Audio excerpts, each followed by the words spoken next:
तो ऐसा लोगों को लगता है कि जो टीनेजर मास्टरबेट करते हैं वो आगे जाके प्रॉब्लम क्रिएट कर सकता है, या वो टीनेजर हाइपर सेक्सुअल होते हैं, या फिर कुछ लोग इसको बचपन की गलती भी कंसीडर करते हैं। मा नोंथांमोना सानफेरदोंना 14 बैसोनिफ्राय लानानै 18 निफ्राय 19, 20 आरो 25 बोसोर बैसोसिम सेंग्राफ्रा आखाइ Mario? The Delhi Metro has been the lifeline of the national capital over the last 20 years. But over the past few weeks, we have seen many obscene videos coming out from the coaches inside the Delhi Metro. Just a few weeks ago, a video went viral on social media where a man was seen behaving obscenely while he was sitting right next to a woman passenger, and he was watching some obscene videos.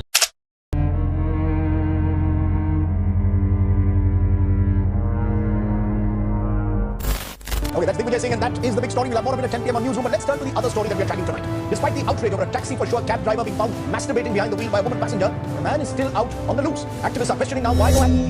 माबे आखाइ मारिनाया एसेबां मोजां नामा जायनि जाहोनाव जों बेखौ नागारनोनो हालाया? बहाबा थांनायनि सिगां आखाइ मारिनाय, उन्दुनायनि सिगां आखाइ मारिनाय, आरोबाव टेनसनफोर जाब्लाथायबो आखाइ मारिनाय, जेरैखि जाया दिनाव खेबसेनिफ्राय लानानै खेबनै खेबथाम गाहाम आखाइ मारिनो सम दिहुननाय। नाथाय गुबुन जेबो खामानियाव सम गैया, फरायनायखौथ' बाद हो, आरो बिमा बिफाजों न'आव नांज्लायनाय, रां बिनायाव मोनाब्ला दावराव दावसि खालामनाय, गोबां सेंग्राफ्रानो बे थासारियाव गोग्लैनांदों। बेनि गाहाय मोनबा जाहोनफोर दं जायखौ आं लासै लासै भिडिअ'आव सावरायलांगोन। लोगोसे आं भिडिअ'नि जोबनायाव ओरैबायदि बाथ्रा खोन्थागोन जाय बाथ्राखौ नोंथांमोना खोनायोब्ला आखाइ मारिनायखौ दिनै आरो दानिफ्रायनो नागारगोन। ओंखायनो भिडिअ'खौ स्किप खालामालासिनो जोबजासिम नायजोब, नङाब्ला जोबनायाव आन्दायहैगोन। जेब्ला आं तामिलनाडुआव खामानि मावबाय थानाय समाव अब्ला आंजों सासे लोगो दंमोन आरो बियो झारखन्डनिमोन। नाथाय बेजोंनो एखे गामिनि सासे लोगोआबो थाफायोमोन। गासैबो नर्मेल, नाथाय सानसेखालि खामानि मावबाय थानाय समाव बे लोगोआ आंनो एसे बुंहांदोंमोन, नाथाय आं धियान होआसै।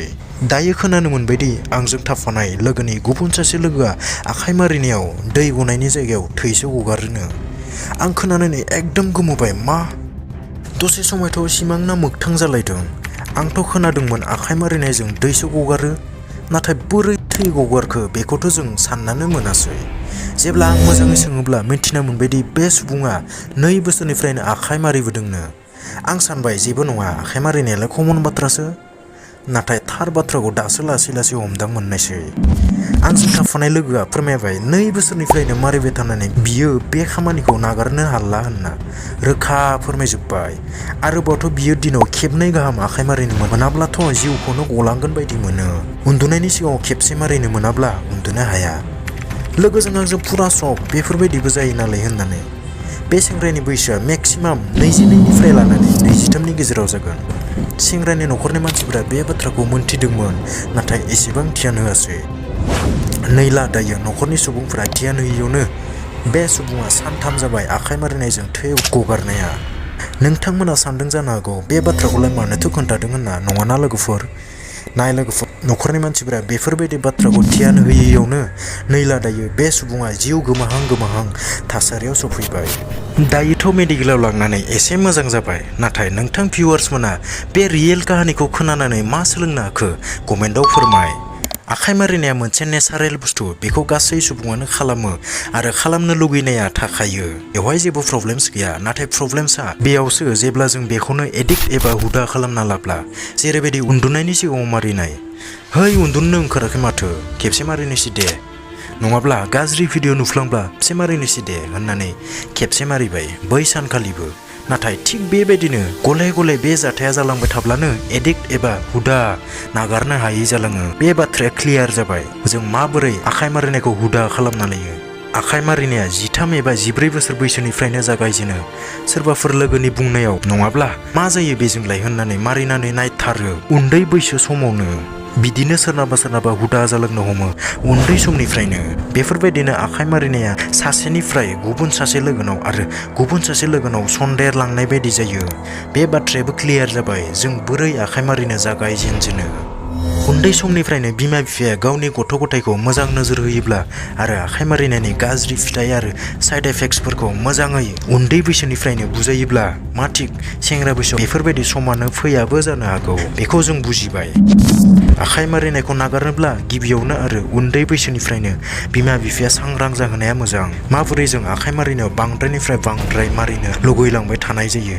जेरैबायदि जों खेबसे मारैबा मारिफ्लांब्ला बेजों जोंनि ब्रेनाव डपामिन मुंनि हरमोना रिलिज जायो जायजों गोजोननाय मोनदाङो जेरैबायदि जौ सेरेब सिगारेट सोबला मोनदाङो उनावबो ब्रेना बेखौ खालामनो इंगित होबाय थायो नाथाय गाव निजायनो माखौबा साननानै आखाइ मारिनाया गुबुन खोथा आरो सप्तासेयाव खेबसेबा खेबनै खालामनाया एसेबां गिनो गोनां बाथ्रा नङा नाथाय जाय बेखौ नागारनो सानब्लाबो नागारनो हायाखै बेसोरनोसो बुंदों आं जायफोरा हायो बेखौ नागारखानांगौ बेयो 100% जोंनि देहानि थाखाय मोजां नाथाय बयनिख्रुइ गिथावनाया जाबाय जेब्ला जों पर्न भिडिअ नायनानै आखाइ मारियोब्ला नोंथांमोना सानदों जानो हागौ मानो बेजों ब्रेनाव गाज्रि एफेक्ट गोलैयो जायजों पर्ननि बायदि खालामनो लुगैयो आरो बार खालामनो लुगैनाया सोमजिखांबाय थायो बेजों जोंनि देहायाव प्रिमेच्युर एजुकेलेशन बेरामा जानो हागौ जायखौ थाबैनो गगारनाय बेराम होनना बुङो नोंथांमोना जुलि जानायनि उनाव बेफोरबायदिनो थाबैनो गगारोब्ला मेक्सिमाम 2 निफ्राय 3 मिनिटावनो बिसिखौ गोजोन होनो हानाय नङा आरो नोंथांनि जिबनाव गोबां प्रब्लेम जाखांनो हागौ